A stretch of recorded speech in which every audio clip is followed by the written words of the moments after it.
Mr Farage. Thank you. It's 40 years since the BBC debated this great question. The one thing that has remained the same, of course, is David Dimbleby. Well, almost. But apart from that, everything's changed, because in those days we were asked to stay part of a common market. It was all about trade, if you remember. Well, it wasn't true. And we find ourselves today part of a political union. We find most of our laws being made somewhere else. We find it's all rather expensive. And we have open-door immigration. Indeed, if you put to a referendum today, would we join that union? Overwhelmingly, we would say no. Tonight I'm going to ask you to remember just one thing. If it sounds too good to be true, then it probably is. You've just heard it from Nigel Farage. You'll hear it from him all evening. He'll say that we can quit the European Union, we can isolate ourselves in the world and still protect jobs, still protect trade, still punch above our weight. That we can have all the good things of being in Europe without actually being in Europe. It's a dangerous con. We have given false hope to those Western Ukrainians. And did you see them with their EU flags and their banners? They actually toppled a democratically elected leader. Yes, I know Ukraine's corrupt. I know he wasn't perfect, but they toppled a leader. And I do not want to be part of an emerging expansionist EU foreign policy. I think it'll be a danger to peace. Nick Clegg. Well, I have to say, listening to that, it seems to me if I'm the leader of the party of in, Nigel Farage is the leader of Putin. And it's just extraordinary that his loathing of the European Union is so all-consuming that he is now seeking to justify and defend the actions of a man, Vladimir Putin, who, Ukraine is one thing. Look what's happening in Syria.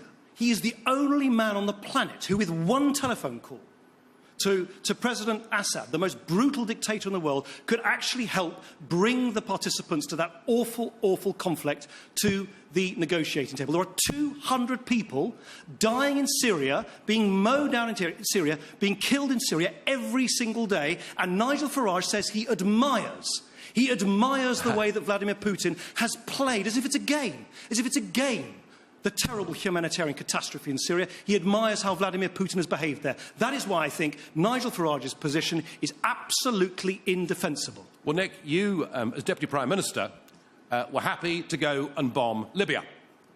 You did that, and 3.5 years on, the situation in Libya is worse than it was.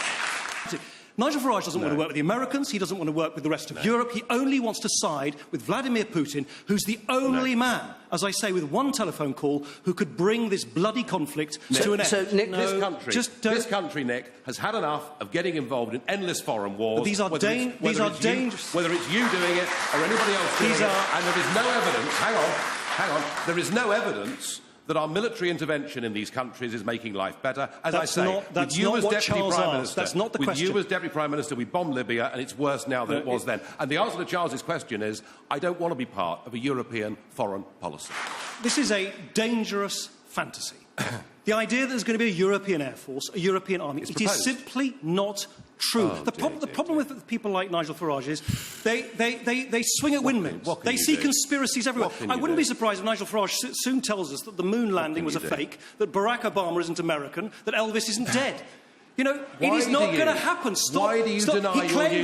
He claimed last week that 485 million people were going to vacate the whole of the rest of the European continent and turn up in Britain, leaving no human habitation left in the rest of Europe. It's as silly as me saying that 5 million people living in Scotland might all move to Orpington next Tuesday. Right, it isn't going to happen. Nigel Farage. Nick, when are you going to start confronting a few simple truths and stop twisting the facts the way you did last week and you're doing this week? Of course there are problems in some parts of the country where you get a big change in the local population, but on the whole, Nigel Farage says he basically doesn't like modern Britain. I love the diversity and the compassion and the outward-facing values of modern Britain. And I think we should be celebrating that, not denigrating it, and not trying to sort of turn the clock back. Not turning the clock back on this issue, not turning the clock back, as Nigel Farage has done by saying that people who are gay are not allowed to get married, not turning the clock back on women's rights. Nigel Farage has said that women are worth far less in the workplace if they want to have children, not turning the clock back by saying that climate change is some conspiracy.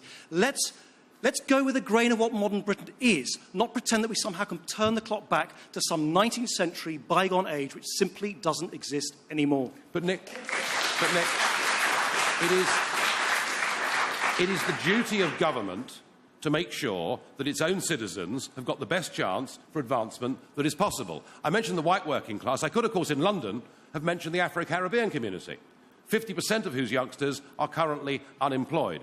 I can understand why big business supports you, because what you've done is given us a cheap labour economy. Small businesses. Now, that's been very good for big business, been very good for rich people to take on servants, but it has not been good for the people at the bottom of society. And we need to find a way to give people at the bottom of society and to give our young people jobs. And we will not do that with an open-door immigration policy to southern and eastern Europe. It's all very well. That is about putting Britain and British people first. Nick, and I'll tell you what, in the northwest of England, we are sitting on a shale gas field that is absolutely huge. If we do what the Americans have done, we can bring down the price of energy by nearly 50%.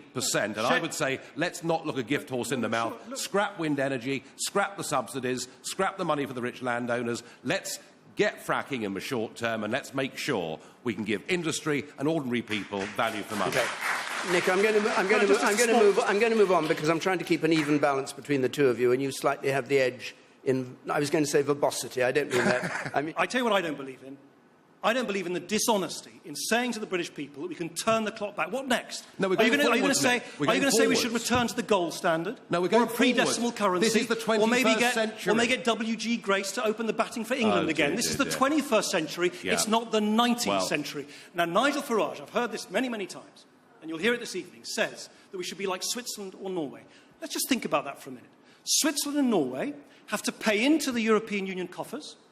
They have to obey all European Union laws. That's why they call it fax democracy in Norway. Everything gets decided by everybody else in Brussels. They then have to transpose it into law in Oslo. They have no British MEPs, no Norwegian or Swiss MEPs or commissioners. They have no passport checks. They have no power whatsoever. All the rules are made by foreigners, utter powerlessness. That is how perverse the patriotism of Nigel Farage has become, that he now advocates that we become like two countries that have less power than we do in the world's largest economy. Nick Farage. No, it's Nigel, honestly. Nigel, sorry. I know you're trying not to agree with either Nick, but... I tried to disagree with both of you. It's great that we're actually at last, after 40 years, debating the issue.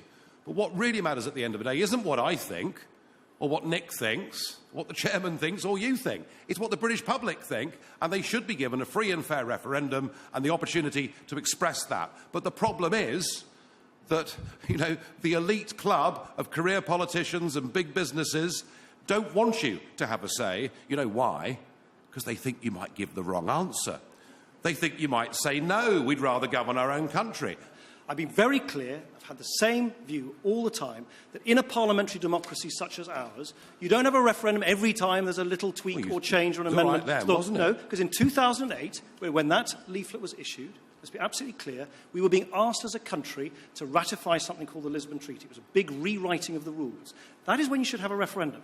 I think if we were to have a referendum right now or next week, I think given that we're at such a delicate stage of our economic recovery, which is so important, I think that would be put at peril. I'm not prepared to do that, but we've put into law the guarantee there'll be a referendum when the rules change again. Hold on, we must move on. Let's take back control of our country. Let's control our borders and have a proper immigration policy. Let's stop giving away £55 million a day as a membership fee to a club that we don't need to be a part of. Let's re-embrace the big world, the 21st century global world. Let's strike trade deals with India, New Zealand, all of those emerging, doing superbly parts of the world. Let's free ourselves up, and in doing so, let's give an example to the rest of Europe. I know the people are behind this, and I would urge people, come and join the People's Army.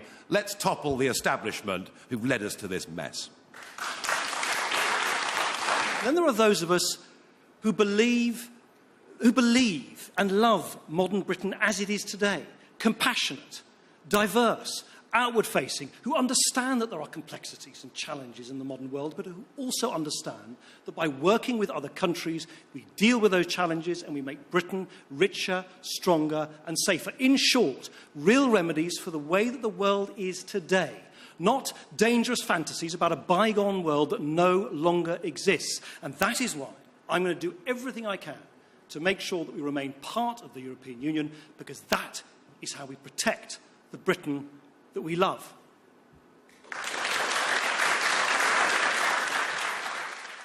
Well, Nick Clegg was much more expansive there, Kay, when he was talking after the debate, wasn't he, than last week? Last week he brushed straight past the cameras with barely a word, and that suggests to me that he's a man who feels reasonably pleased with his night's work. He did up his game, certainly in terms of aggression, particularly on the point of, on the issue of Russia and Vladimir Putin. He admires the way that Vladimir Putin has played, as if it's a game, the terrible humanitarian catastrophe in Syria. He admires how Vladimir Putin has behaved there. That is why I think Nigel Farage's position is absolutely indefensible. Now, Nigel Farage knew that Nick Clegg would come at him on this territory. Was he ready for it? I don't admire Putin. What I said was he'd outwitted and outclassed you all over Syria. I also said I didn't like him as a human being and I wouldn't want to live in Russia. I'm not asking, but what I want us to do, let's not meddle. Let's not meddle. Hang on, just before you go on, you did actually say you admired him. As an operator, not as a question human was, being. which current world leader do you most admire? As an operator, I would say Putin. That wasn't great for Nigel Farage, being picked up by David Dimbleby in that respect. What he was saying, because Nick Clegg kept saying that he was peddling a fantasy, was that right back at the Lib Dem leader, he said that the Deputy Prime Minister was basically distorting and misleading people about what Nigel Farage was trying to get across.